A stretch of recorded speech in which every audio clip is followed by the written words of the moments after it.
やはり自分はここで今普通、いつも通りに暮らしているけれども、この同じタイミング、この同じ時間にとある別な場所ではとても苦しんで生きている人がいる。そういうことを知ってしまったときに人間は、例えばその苦しんでいる方々と似たような感覚、気持ちで、どうしても気持ちが沈むものなのだろうか。あるいはそのように、正確な意味ではないと思いますけれども、辛い思いをしている方に共感する、そういうものが、そういうあり方が人間にとって自然、ナチュラルなものなんでしょうかね。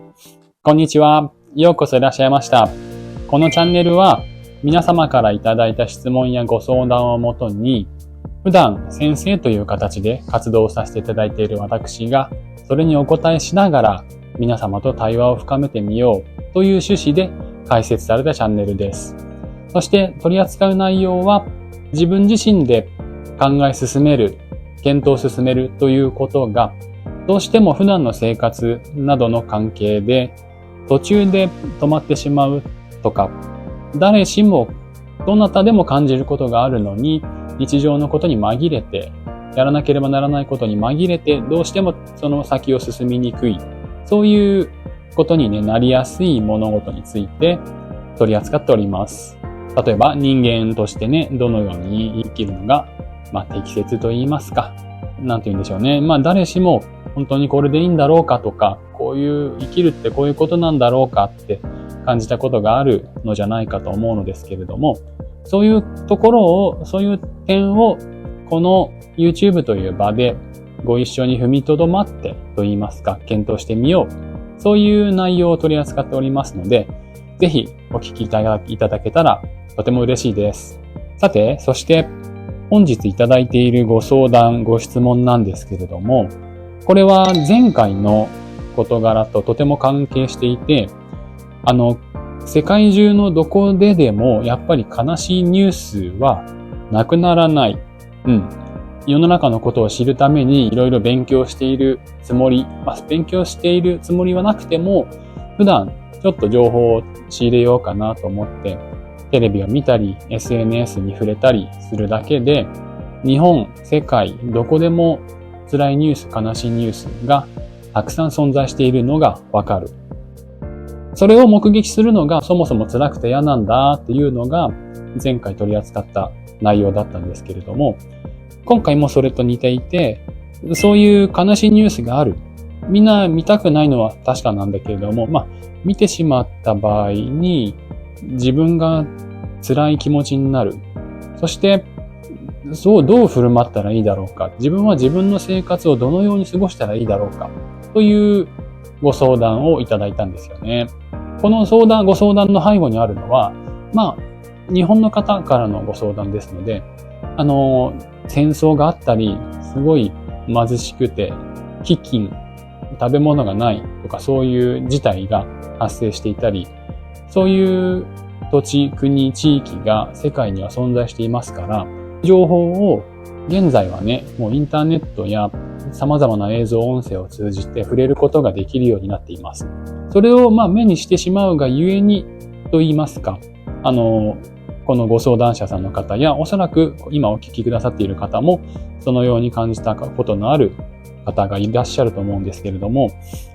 そういう辛いニュース、悲しいニュースが発生しているのに、自分はここでのうのうと生きていて良いんだろうか、ただ生きていることが許されない、良くないんじゃないかという気がする。そういう気持ちが今回のご相談の背後にある模様ですね。これに関しては皆様どのようにお考えになりますか？これはね、日本のもちろん自分の国内でもある地域で災害が起きたり、ある地域で重大な事件が起こったりする。そういうことはあるものですから、そういった時に自分の暮らしている地域には影響がないけれども、影響がないように見えるけれども、普通に過ごしているのがよろしくないんじゃないか。そんな気持ちになるということですよね。でこれは、日本に、今、日本語で、主に日本の皆さんに向けてまず一緒にね、対話をしてみようという形でやらせていただいてますので、日本のお話をすると、大震災などなどがあった場合に、その地域から遠くに離れていれば、そこまでね、大影響はない場合もありますが、やはりすでにね、あえてここではそうですね、固有の難名称は出さないでおこうかとも思いますが、自粛ムードっていうのがあった。今現在もあり得るっていうことが、ご記憶にあったり、今も感じていらっしゃる方いるかもしれませんね。そういう風に感じるのはどうなるでしょう。私たち自然なことなんでしょうかね。やはり自分はここで今普通、いつも通りに暮らしているけれども、この同じタイミング、この同じ時間にとある別な場所ではとても苦しんで生きている人がいる。そういうことを知ってしまったときに人間は、例えばその苦しんでいる方々と似たような感覚、気持ちで、どうしても気持ちが沈むものなのだろうか。あるいはそのように、正確な意味ではないと思いますけれども、辛い思いをしている方に共感する。そういうものが、そういうあり方が人間にとって自然、ナチュラルなものなんでしょうかね。改めてどう思いますか？ナチュラルっていうものがね、どういうものなのかっていうのもまたいろいろとお話ができるテーマかと思うんですけれども、この点はね、実際今遠く遠距離の話をしましたが、近くだったらどうかっていうふうに検討を進めてみると、まず一つ見えるかもしれませんね、何かが。例えば、今お聞きくださっている方は、ご家族をお持ちの方も結構いらっしゃると思いますので、ご家族のね、例えば、普段ね、私は生徒さん、お子様という一応身分の方々と関わることが多いので、親御さんの関係をちょっと見てみますと、お家に帰るとお父さんお母さんがいつも喧嘩していますとか、喧嘩していないように見えてもふとしたきっかけで何か爆発します。で、どちらかが例えば泣いたりします。沈んだりします。鬱っぽくなったりします。そういうのを子供さんが見たときに、さすがに子供さんとしても共感、自分もちょっと暗い気持ちになったりとか、静かにしておこうと思ったりとか、あんまり騒がないようにしようと思ったりとか、そういうね、反応になるっていうことは確かに多そうですよね。もともと子供たちっていうのはそういう共感力とか反応力が大人と呼ばれる人たちに比べて、繊細というか優れている、敏感だとも言われていますけども、そうでなくてもね、家族とか仲間内とか身近な関係で辛いとか、ひどいとか痛いとか怒ってるとか、そういう事柄が発生しているときには、それを知った方とか近くで触れる方っていうのは、どうしてもね、マイナスのというべきでしょうか、反応、影響を受けざるを得ないというのは、おそらく皆様も経験的に味わったことがあるんじゃないかと思うんですよね。で、そうしてくると、近くでも遠くでも何か辛いことと少なくとも私たちが認識することが発生し、それを私たちが認識する、知ると、私たち人は苦しく感じたり辛く感じたりするのか、そうであるはずなのかっていうことが問題と言いますかね、になりますね。実際、それが、必ずそうなんだということであれば、私たちは、辛いニュースがあれば、涙するしかないし、自粛ムードになるしかないし、そういうものなんだっていうことになりますね。で、一応このお話の仕方からして、皆様と何を一緒に考えたいかっていうと、本当にそうなのだろうかっていう点を、やはり改めて検討してみたいと思うんですよね。どう思いますか？これは、自分の経験的なものとか、どこかで読んだこととか、誰かが言ってたことなどなど一回置いて、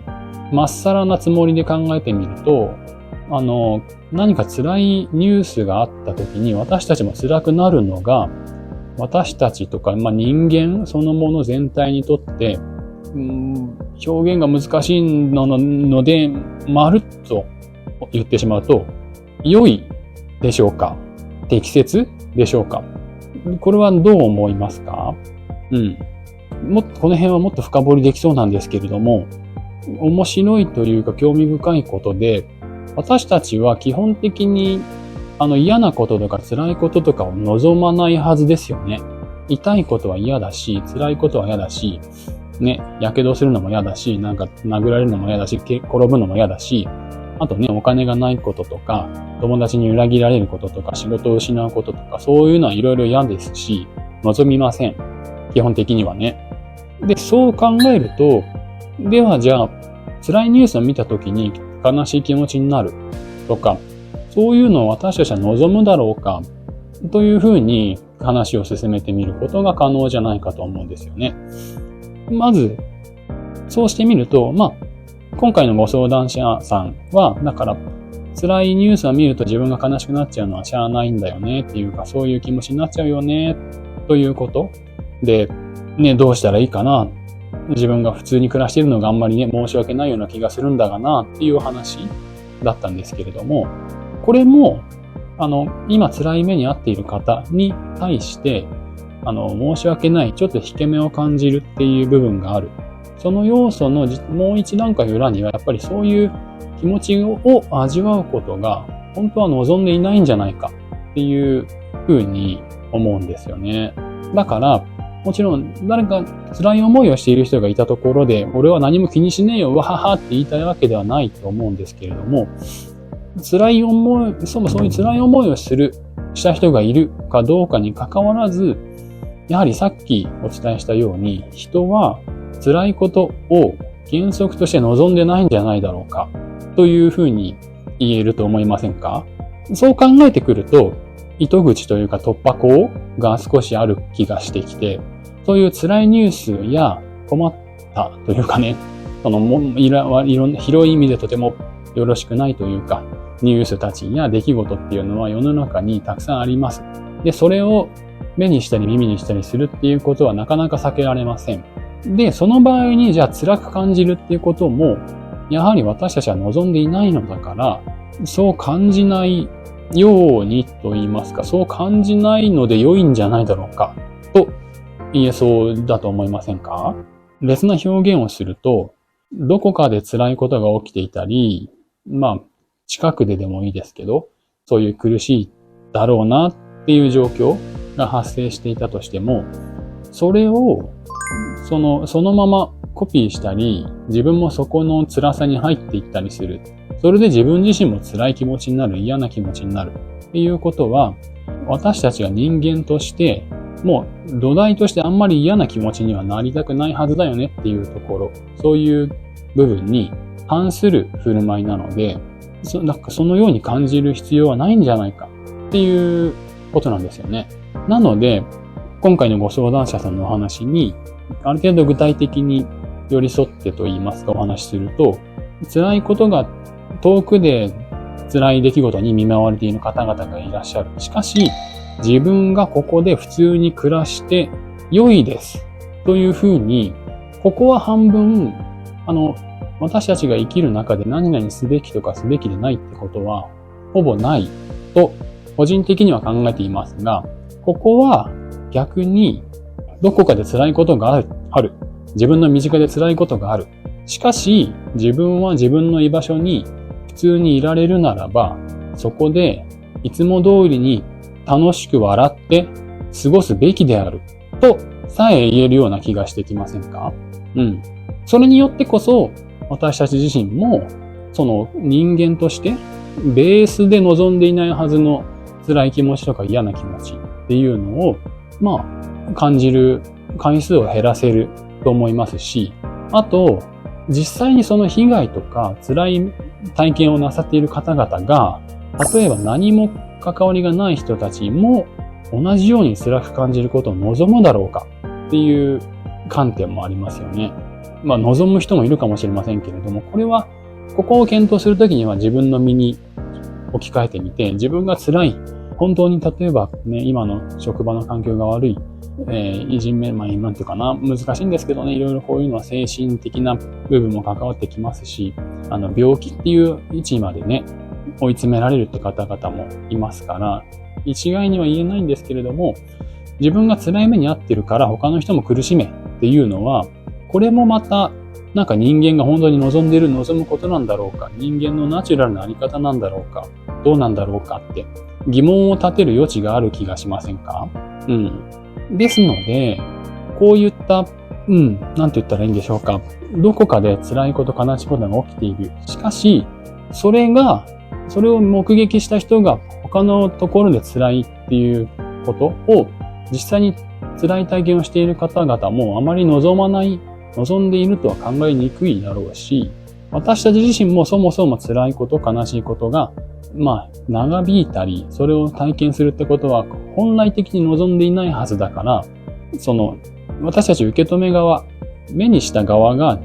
辛い気持ちになったりするっていうのは、実は誰も望んでいない事柄なのじゃないかと思うんですよね。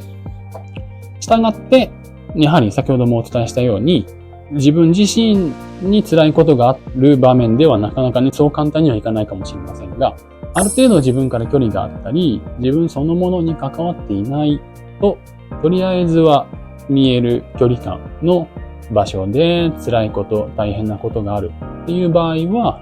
もちろんボランティアっていうような形で自分の手助けに行っても良いですし、そういうお気持ちにならない人も自分がいる場所で最大限いつも通り楽しく笑って、もちろんね、燃料とかそういうのはいろいろ無駄遣いしようっていう意味ではないですけれども、自分がいる場所で最大限笑って伸びやかに過ごすことが、やはり今辛い目に遭っている人、私たち、人間誰もが含めて基本的には望むはずのことではないだろうかっていうのが今回のご相談者さんに僕が一緒にねお話ししたいなと思ったことですね。はい。それでは今日もここまでお聞きくださってありがとうございました。またぜひお聞きください。皆様もね、お元気でお過ごしくださいね。それでは失礼します。さようなら。